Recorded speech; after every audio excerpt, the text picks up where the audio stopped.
Assalamualaikum warahmatullahi wabarakatuh. Salam sejahtera untuk kita semua, saudara sebangsa dan setanah air. Kita menyaksikan dengan gembira, dengan bahagia gebrakan demi gebrakan yang dilakukan Presiden Prabowo yang tujuannya untuk membantu rakyat, untuk menolong rakyat, untuk mengentaskan rakyat dari berbagai kesulitan yang dihadapi. Gebrakan yang terkini itu adalah membongkar pagar laut yang dibangun sepanjang 30,16 km di Tangerang, Banten. Tidak hanya memerintahkan kepada Angkatan Laut supaya membongkar pagar laut itu, tetapi juga memerintahkan, karena ternyata laut yang dipagar itu sudah ada sertifikatnya, itu dia perintahkan pada Menteri Nusran Wahid, Menteri ATR itu, supaya membatalkan sertifikat laut. Jadi ada 266 bidang yang sudah disertifikatkan itu dibatalkan. Ini wujud pemihakan yang nyata yang dilakukan Prabowo terhadap rakyat kita. Teman-teman semuanya, tidak hanya dia memerintahkan dari kejauhan, tapi juga beliau menyamar dan turun menyaksikan adanya pemagaran tempat itu. Jadi ini menurut saya yang luar biasa dilakukan. Tapi tidak hanya itu juga.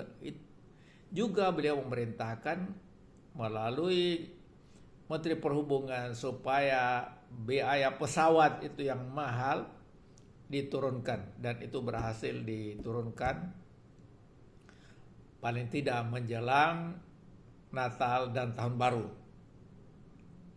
Teman-teman semuanya, juga dia memerintahkan kepada Menteri Agama supaya biaya haji itu diturunkan, dan berhasil diturunkan.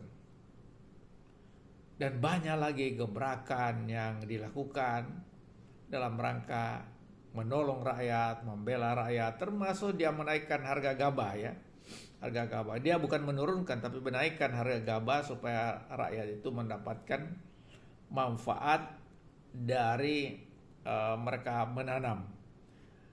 Teman-teman semuanya, hal yang membuat kita senang ya, sejak beliau berpidato di hadapan sidang Majelis Permusyawaratan Rakyat Republik Indonesia, dia sudah berbicara tentang pemberantasan korupsi yang akan dia laksanakan, dan itu kemudian dia perintahkan kepada Kejaksaan Agung, kemudian polisi, kemudian KPK untuk melakukan lebih keras lagi pemberantasan korupsi, dan terutama Kejaksaan Agung melakukan dengan baik.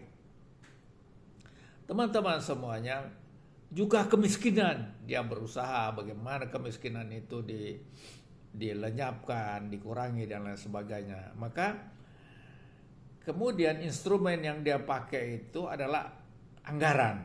Nah, anggaran dia kembali tekankan supaya itu dilakukan efisiensi. Kalau dilakukan efisiensi, perjalanan dipotong 50%, kemudian pembiayaan dilakukan baik di pusat maupun di daerah, gubernur, bupati, wali kota, dia perintahkan supaya dilakukan efisiensi. Dia harapkan akan terkumpul dana sekitar 306 triliun dalam tahun 2025. Tapi dua hal yang beliau katakan tidak boleh ada efisiensi dan pemotongan adalah gaji pegawai dan bansos. Jadi bansos itu akan tetap dijalankan, bantuan sosial. Itu wujud beliau memberi pemihakan total kepada rakyat.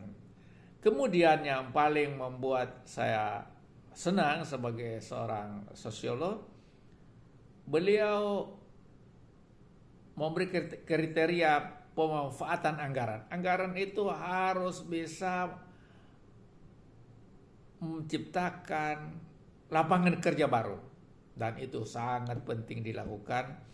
Dan inilah salah satu kegagalan luar biasa di masa pemerintahan Jokowi, karena dia membiarkan impor legal dan ilegal dari Cina terutama, hingga industri tekstil kita itu bubar. Dengan harga yang murah, itu membanjiri pasar Indonesia, dan akhirnya hasil produksi industri kita di dalam negeri tidak bisa dijual, sementara ada pengurangan permintaan di luar negeri, maka akhirnya pada bubar industri, dan itu kemudian membuat begitu banyak pengangguran yang terjadi. Dan itu Prabowo menekankan anggaran harus bisa membuka lapangan pekerjaan baru. Selain itu, anggaran harus pula bisa menciptakan produktivitas.